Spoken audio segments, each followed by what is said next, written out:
Alright, good afternoon, good evening, or good morning kung kailan mo man to papakinggan. Welcome to the final topic ng Introduction to Computers, no? Pag-usapan muna natin ang tinatawag na number systems. Alright, quick reminder lang na ang topics natin for finals will be topic 8 and 9 as well as number systems. Alright. So, quick outline lang. There are 4 number systems na i-discuss natin today. These are the decimal, binary, octal, and hexadecimal number systems. No? Pag-uusapan din natin ang pag-convert, no? To and from decimal as well as conversion to and from binary. Alright? So, first and foremost, we have yung decimal number system, also known as base 10. No? So from the prefix deci or deca, meaning 10, meron tayong 10 single-digit numbers in the decimal number system, no? From 0 to 9. Ito yung normal na ginagamit natin araw-araw, no? Excuse me. So it is the most used system across cultures and languages for everyday applications, such as buying groceries, trading stocks, and as well as scientific notation. Please note, it's also known as the Hindu-Arabic system. So, explain ko lang, ibig sabihin ng base 10. Pag sinabi kong base 10, no? Or base 8, base 16, or base 2, ito lang yung kung ilang unique numbers ang meron sa number system na yan. So, base 10, also known as decimal. Base 8, also known as octal. Base 16, also known as hexadecimal. Base 2, also known as binary. Alright? So, every time na magsusulat ako ng number, or kung magsusulat kayo ng number sa exam, please, lagyan ng subscript. No? Depending on kung anong number system ang tinutukoy nyo. Or, no? So, mga examples lang. Alright, so this is in decimal, this is in binary, hexadecimal, decimal, octal, so on and so forth. Next, we have yung binary or base 2, no? Note the prefix bi meaning 2, and each string of binary numbers is only made up of 2 unique numbers, which is 0 and 1. So, a few notes lang, no? Pag sinabi mong 1, it's also known as the on state. Pag sinabi mong 0, it's also known as the off state. So, pag nagbibilang tayo using binary, simula tayo sa 0, and then 1, hanggang 1 lang yung binary system. So, babalik tayo sa 0, dadagdagan natin ng digit, no? And so on, and so forth. Alright? And always, for the purposes of our exam for this subject, lagyan ng subscript in order to indicate kung anong number system ang tinutukoy nyo. So, binary is the foundation of all computing systems. Binary ang binabasa ng computer, ng mga processors and GPUs natin. So, digital information or data is composed of binary digits called bits. So, each digit is 1 bit. No? So, this would be 3 bits grouped together. These bits are strung together as different combinations of ones and zeros, and they form a kind of code. Your computer then rapidly processes this code and translates it into either data or programs na ginagamit at binabasa ng computer. So, to illustrate lang yung binary system natin, ito yung ginagamit natin na normal counting system, and ito yung conversion niya into binary. So, tingnan nyo to, no? 1001 base 2 is 9. Kung itutuloy natin yan, no? 1010 is 10, no? 1011 is 11, and so on and so forth. Next up, we have yung tinatawag na octal number system or base 8. Note the prefix octa, meaning 8. No? So, hanggang 7 lang siya. All the way until 7. Pag naubusan tayo, magiging 10, 11, no? Hanggang 17. Pag naubusan ulit, 20, 21, all the way hanggang 27. Gets nyo na yan. So, kung ang binary or bits, these are the basis of how computers read and use data, octal is a group of 3 bits. One of many use cases for the octal system is as a compact numeral system representing binary code more efficiently. So, halimbawa, meron kang 9 digits of binary, mas madaling basahin kung kinonvert natin sa octal, which will be 4, 7, and 5. So, 574 base 8, no? Madaling basahin as compared to these 9 digits. Alright, to illustrate further, mapapansin nyo, lahat ng octal na numbers, kasya siya sa loob ng 3 bits. Alright. And then next up, we have yung tinatawag na hexadecimal. Sorry.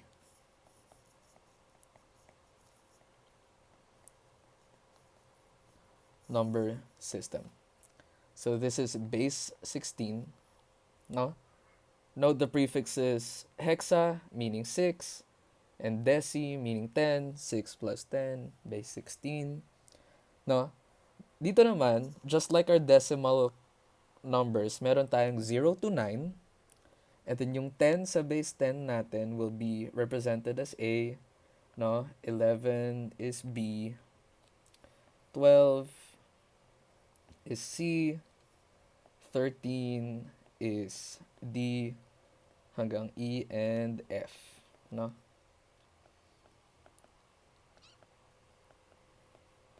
Alright, so always write yung subscript para lang sa exam natin, para hindi tayo nagkakalituhan. So, kung ang octal is a group of 3 bits, no? Yung hexadecimal naman is a group of 4 bits. So, look at this table, no? Lahat ng binary natin composed of 4 bits, kasya siya sa loob ng iisang digit ng hexadecimal number system. Alright? So, let's move on naman sa pag-convert between number systems. Simulan natin sa medyo mahirap, which is yung octal to decimal, as well as later on yung hexadecimal to decimal. So, octal to decimal. Meron tayong given na 47 base 8. For every digit ng octal number system, para ma-convert to decimal, ita-times natin sa 8 raised to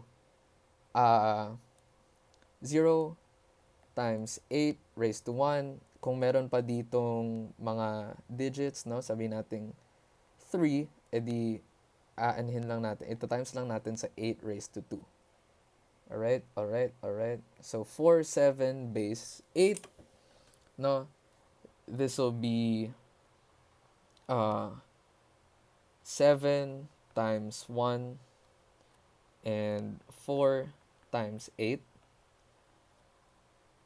Idadagdag lang natin sa ibang digits in order to get yung decimal value natin, which will be 32 plus 7, no? Which is 39 base 10. Alright, moving on to the next example. Mamaya ako na i-discuss yung from decimal to octal. So ito, meron tayong 100 base 8 na i-convert natin to decimal. So, magiging 0 times 1, 0 times 8, and 1 times 8 raised to 2, which will be 64, no? So, 100 base 8 is equal to 1 times 64 plus 0 times 8 plus 0 times 1, which is a grand total of 64 base 10. Alright. So, last example, from octal to decimal, meron tayong 127, sabihin natin 127 base 8, i-convert natin to base 10. No? So, again, 1, 2, and 7, no? Times 1, times 8, times 64, no? Ipa-plus natin lahat yan. It will be, 73 base 10. Alright? Now, i-discuss naman natin yung pabalik. So, kanina nakuha natin yung 39 base 10. Paano natin ibabalik sa 47 base 8? So, para mag-convert back to octal, maglo-long division tayo. So, lahat ng numbers, i-divide natin sa 8 and kukunin natin yung remainder. So, 39 divided by 8 is 4 remainder 7, no? 4 divided by 8 is 0 remainder 4. At dahil nasa 0 na tayo, hindi na tayo tutuloy, no? And ito na yung octal natin. So, ito yung most significant digit. Ito yung least significant digit. Ang pagbasa natin is paganto. So, nasa na tayo? Alright. So, ang 39 base 10 is equal to 47 base 8. Again, paganto ang pagbasa. Kunin natin yung next example, no? Which is 64, no? Paano natin ibabalik to 100? So, 64 divided by 8 is 8 remainder 0, no? 8 divided by 8 is 1 remainder 0. And 1 divided by 8 is 0 remainder 1. So, dahil nakaabot na tayo sa 0, hindi na natin itutuloy. Ito yung most significant digit. Ito yung least significant digit. Pag ganito ang basa, no? So, 64 base 10 is equal to 100 base 8. Dito naman sa example natin kanina, no? Burahin ko lang.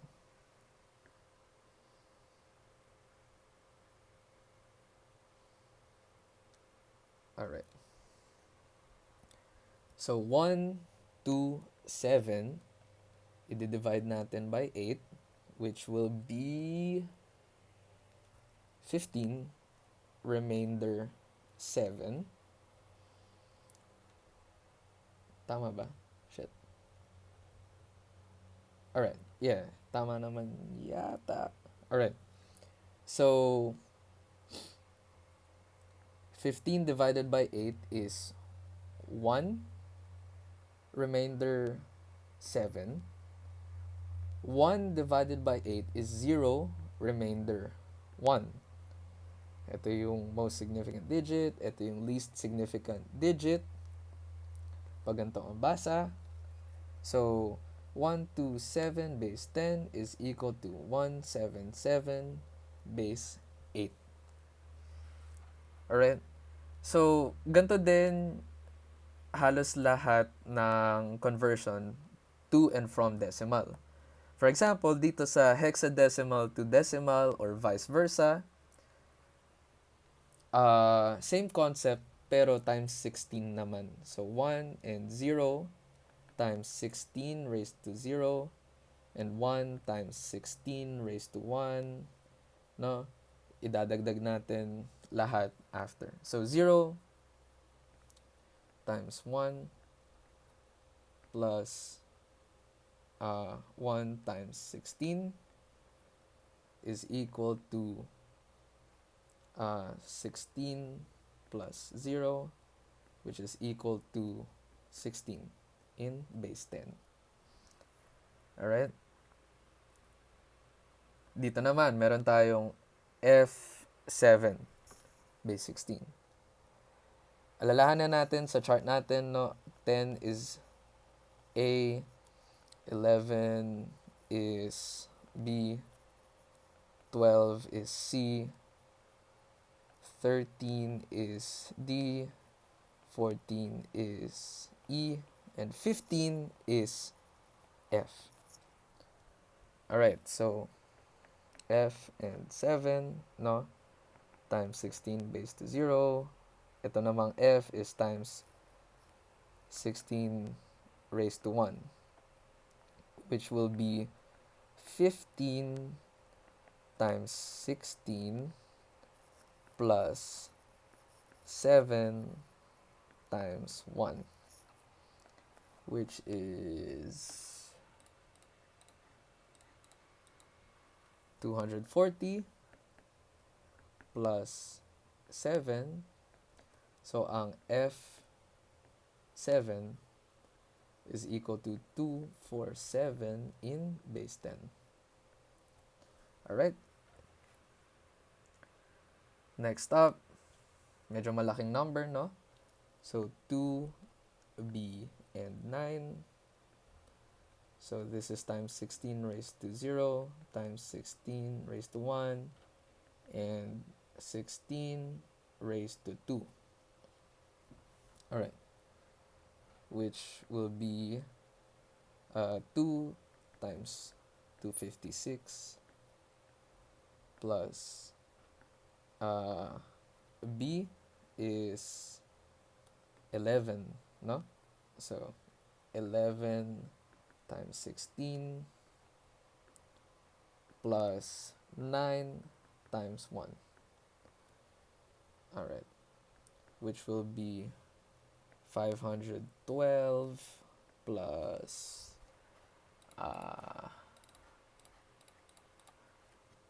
176 plus 9, which is, gagamit na ako ng calculator.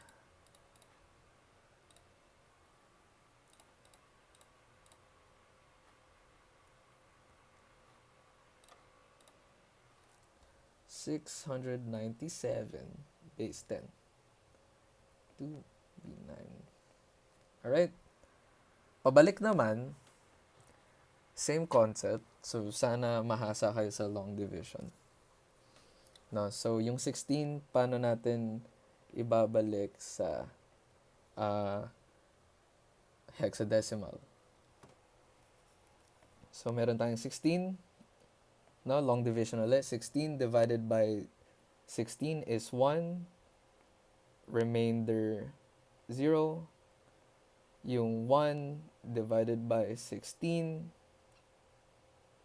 is 0. Remainder 1. Ito yung most significant digit. Ito yung least significant digit. Ganito ang pagbasa. So, 16 base 10 is equal to 10 base 16. Ito naman, yung 247, paano natin ibabalik kay base 16? So, 247 divided by 16 is 15. Remainder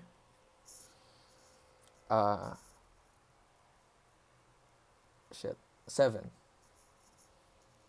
Alright. And then 15 divided by 16 is 0. Remainder 15. Balik tayo sa chart natin. Yung 15 is equal to F. So, ganito ang pagbasa, no? Ang 247 in base 10 is equal to F7 base 16. Alright. So, dito naman, no? Same concept. Hindi ko naman papalakihin masyado yung mga isa-solve nyo. No? So, hopefully, makuha nyo yung concept. Next, we have binary to decimal. No? Same concept as yung octal and hexadecimal. So, lahat yan,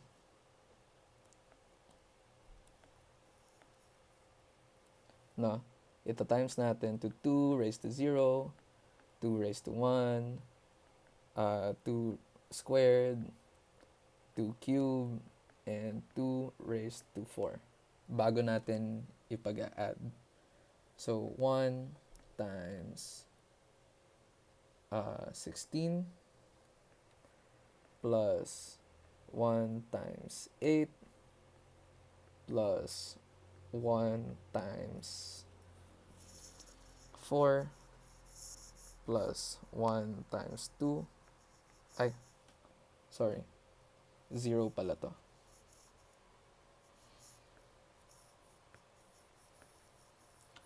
Plus 1 times 1. Alright. So, oops. So, magiging 16 plus 0 plus 4 plus 2 plus 1, which is equal to 23 base 10. Alright. Sunod. No. Alright. Hanap lang ako ng... sige. Ito. Same concept, no? So, 1, 1, 1, 0, 1, 0. So,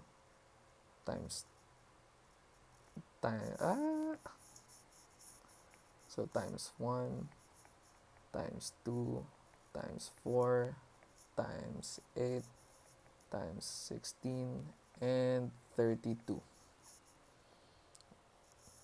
Bago natin ipag-add. So, 1 times 32 plus 1 times 16 plus 1 times 8 plus 0 times 4 plus 1 times 2 plus 0 times 1, which will be 32 plus 16 plus 8 plus 0 plus 2 plus 0, which is 58 base 10. Alright? Now, yung pabalik, so, yung 23, no? Paano natin ibabalik sa binary? So, 23, from decimal, no? I-divide natin sa 2. So, 23 divided by 2 is 11 remainder 1? Yeah, sorry. 11 divided by 2 is 5, remainder 1. 5 divided by 2 is 2, remainder 1. 2 divided by 2 is 1, remainder 0. And 2 divided by 1 is 0, remainder 1. Ito yung most significant digit. Ito yung least significant digit. Pag ganito ang basa, so 23 base 10 is equal to 10111 base 2. Alright, so ito naman, no, same case. So 58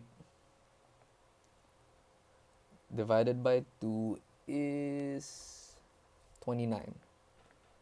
Remainder 0. 29 divided by 2 is 14. Remainder 1. 14 divided by 2 is 7. Remainder 0. No? 7 divided by 2 is 3. Remainder 1.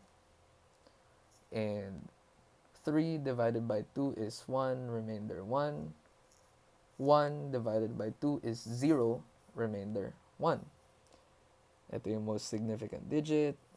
Ito yung least. Pag ganito ang order, so 58 base 10 is equal to 111010 base 2. Alright. So, moving on to... Ay, ito pa. May isa pa.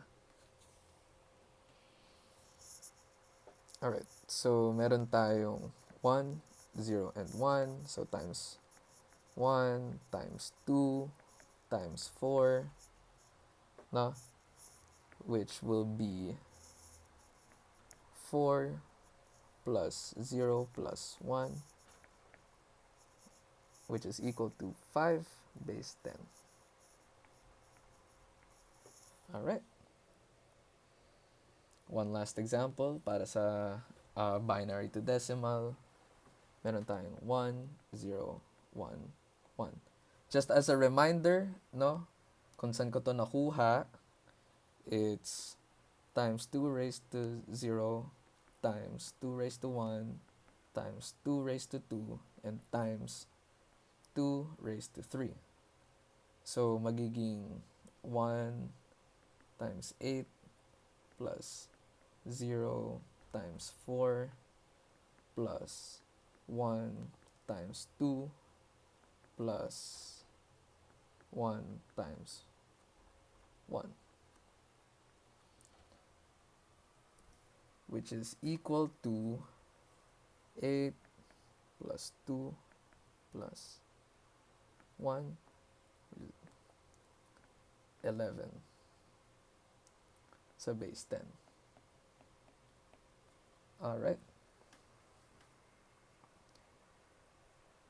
Guys, just so you know, magtatanggap naman ako ng questions, no? Pakigamit po ang Miguel Chavez @gmail. Alright.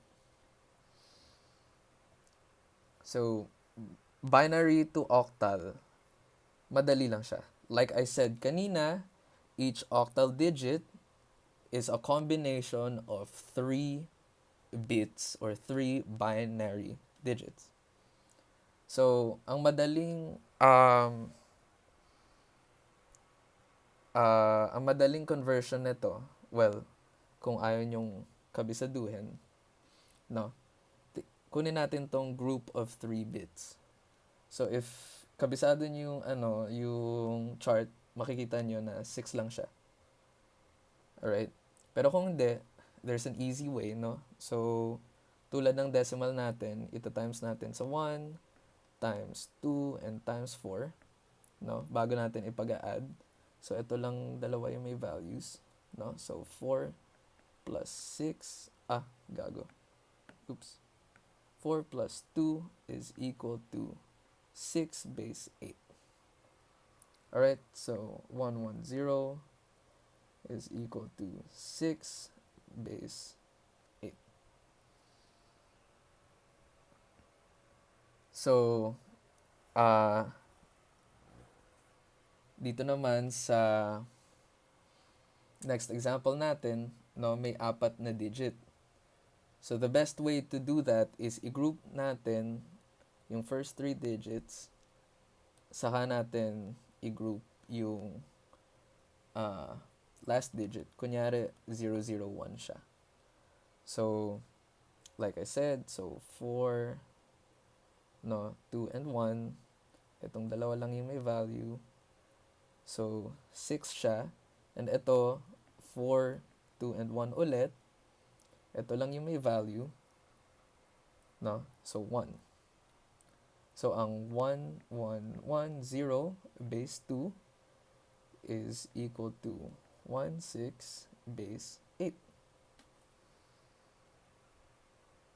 Alright. May examples pa ba? Alright, ito. So, ito yung given natin. I-group natin into 3, starting with yung pinakaunang digits. So, 0, 1, 0. No? Next, itong next 3 digits, 0, 0, 1. Next, no?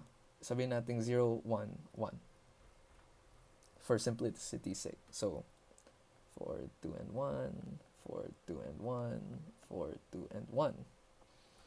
So, ito, 2. Itong group naman, 1 lang yung value. Itong group na to, 3 yung value. So, ang conversion nan is 1, 1, 0, 0, 1, 0, 1, 0 base 2 is equal to 3, 1, 2 base 8.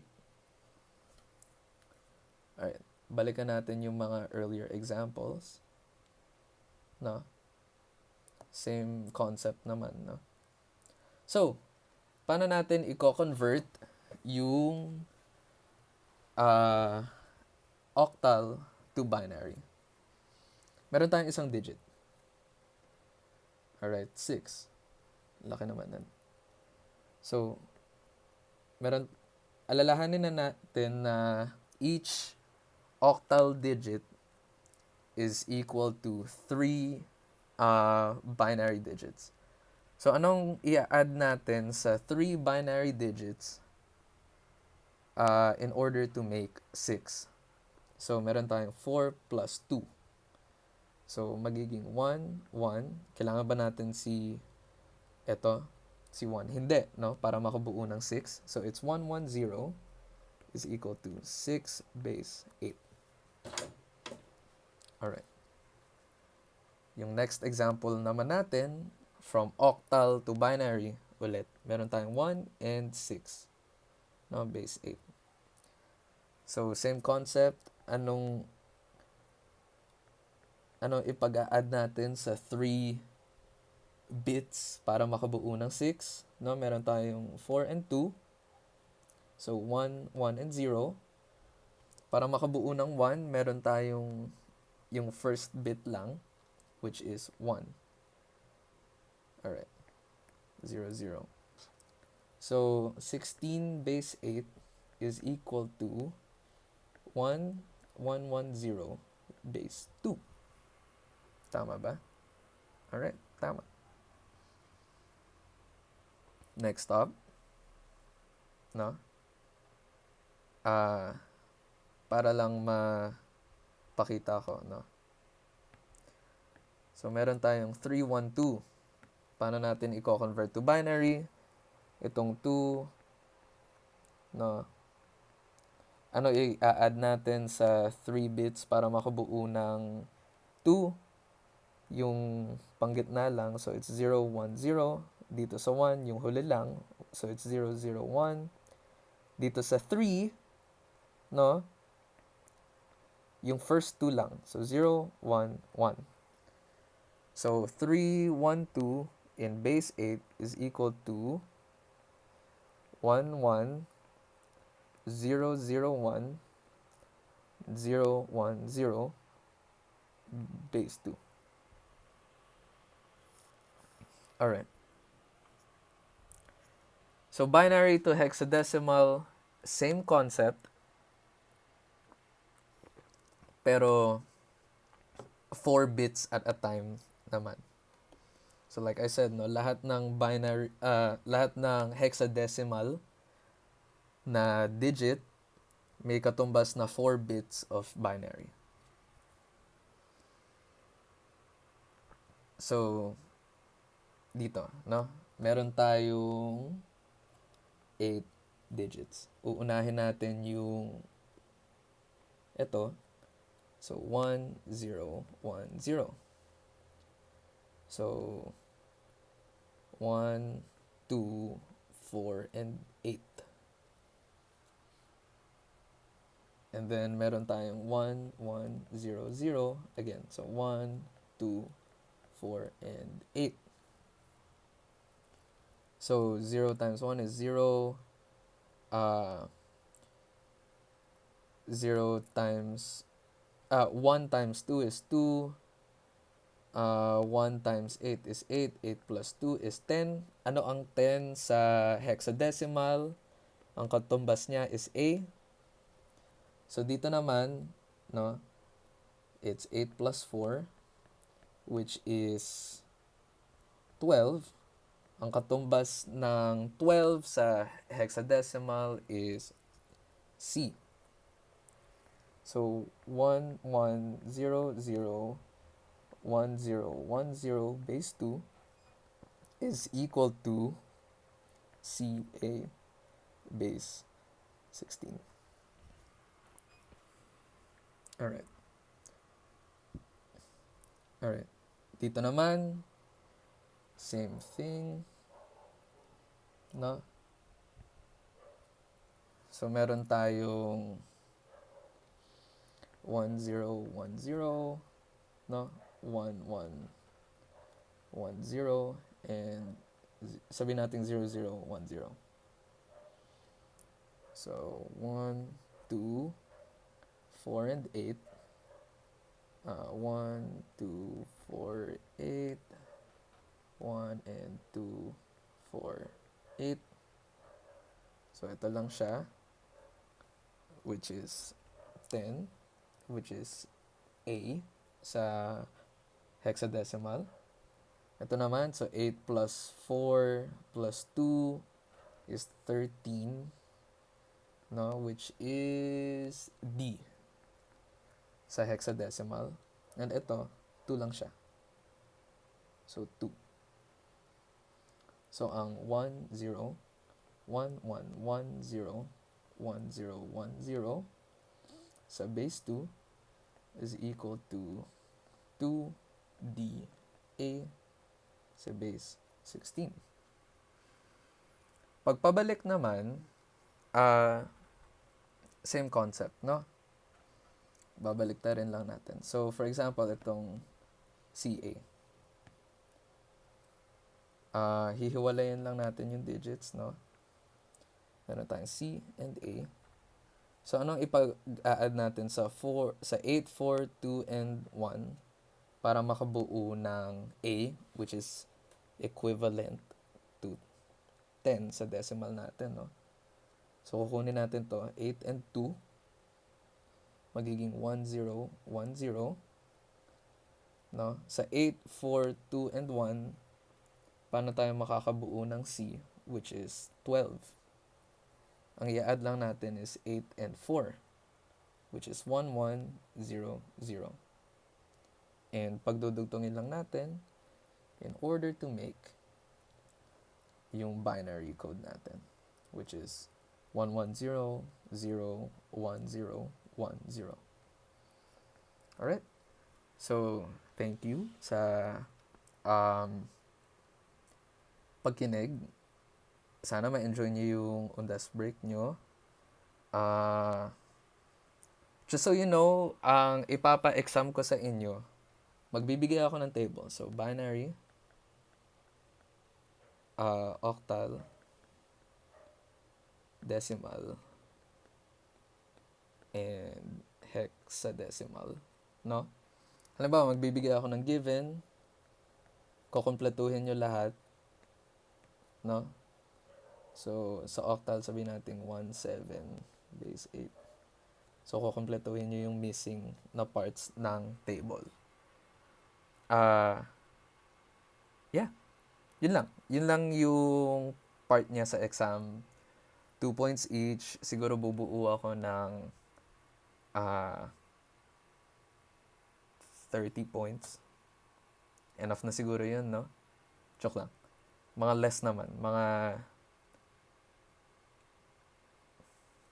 Basta makinig na lang kayo dito sa video na to. And hintayin nyo yung exam. Sobrang dali lang niya. Mag-a-allow ako ng calculator. So, please bring a calc. No?